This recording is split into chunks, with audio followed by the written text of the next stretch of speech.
Je voudrais adresser des félicitations particulières à vous, monsieur le conseiller Kidassim, président du bureau provisoire d'âge, et à vous, conseiller Toyo, secrétaire du bureau provisoire d'âge,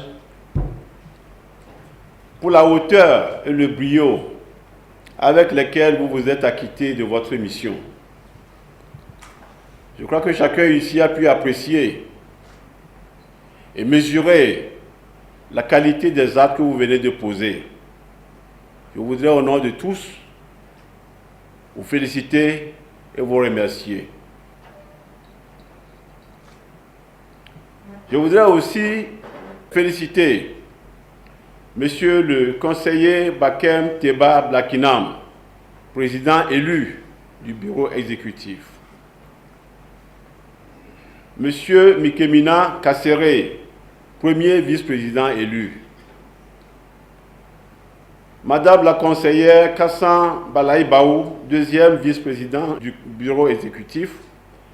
Et enfin, Madame Koufa Majoa, rapporteur du bureau exécutif, à qui je veux adresser, au nom du ministre de l'administration territoriale, de la décentralisation et de la chefferie coutumière, en mon nom et au nom de tous ceux ici présents, mes vives et chaleureuses félicitations pour leur brillante élection aux différentes fonctions du bureau exécutif.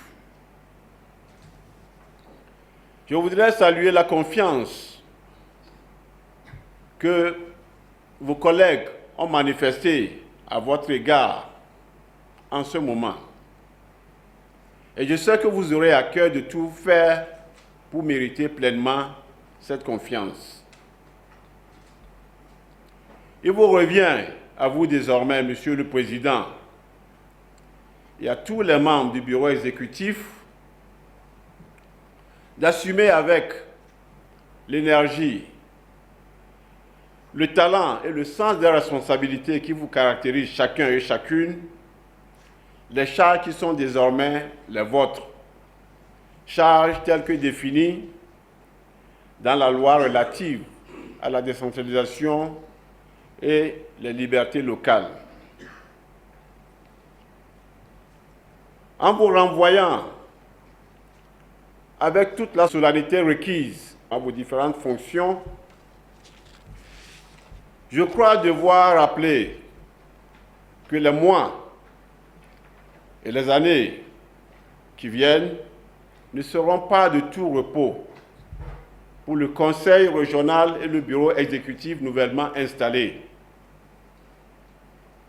Des rendez-vous importants se profilent en effet à l'horizon dès lors que l'on se réfère au texte qui encadre la décentralisation dans notre pays. Je pense en premier lieu au règlement intérieur que votre conseil devra se donner dans les 2 mois qui suivent cette première réunion. C'est un acte de première importance qu'il vous faudra prendre avec diligence pour pouvoir encadrer, faciliter le fonctionnement du Conseil et la conduite de ses travaux. Je pense aussi au budget prohibitif pour 2025 qui devra être adopté dans les délais prescrits par la loi. L'importance de ce sujet se mesure au fait que derrière un budget se dessinent des politiques, des orientations et des projets de développement. Mais vient également à l'esprit la mise en place des commissions permanentes prévues à l'article 254 de la loi précitée, la loi relative à la décentralisation et aux libertés locales. Je juge très urgent l'établissement rapide de ces cadres de réflexion et de proposition afin que chacun de ces cadres, dans ce domaine de compétences, puisse utilement appuyer l'action du Conseil régional. Monsieur le Président, votre Conseil devra, enfin, en sa qualité d'organe exécutif de la région, s'atteler sans délai à l'adoption d'un programme de développement intégral et inclusif pour notre région, en veillant à l'aligner sur les priorités définies dans la feuille de route gouvernementale Togo 2025. Pour le reste, je crois utile de faire observer que nous sommes à l'orée d'une nouvelle dynamique dans la vie et le développement de la région de la Kara. Dans cette nouvelle phase, il faut de la vision, il faut être cap pour pouvoir entrer de plein pied dans les temps d'opportunité qui s'ouvrent avec cette nouvelle réalité. Car, comme l'affirme avec justesse un ancien diplomate et homme d'État de renom américain, je cite, « Quand on ne sait pas où l'on va, tous les chemins peuvent mener à nulle part. » Fin de citation. Monsieur le Président, c'est à vous désormais d'incarner cette vision avec tous les membres du bureau qui viennent d'être élus avec vous. C'est à vous de tracer et de tenir avec volonté et perspicacité ce nouveau cap.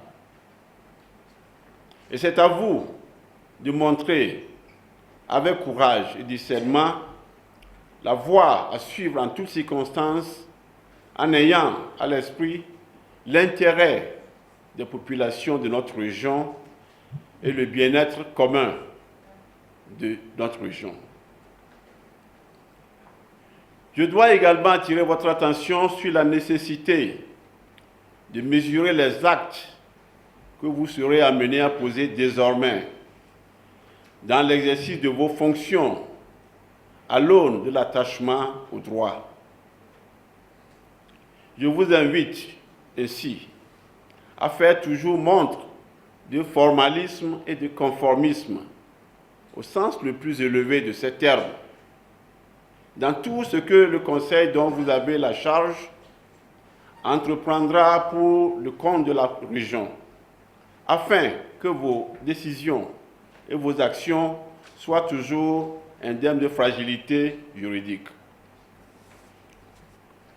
Je vous exhorte pour finir, Monsieur le Président, à conduire les travaux du Conseil et du Bureau exécutif dans un esprit d'ouverture et de courtoisie, où seul prévalent la pertinence des idées et la force des arguments.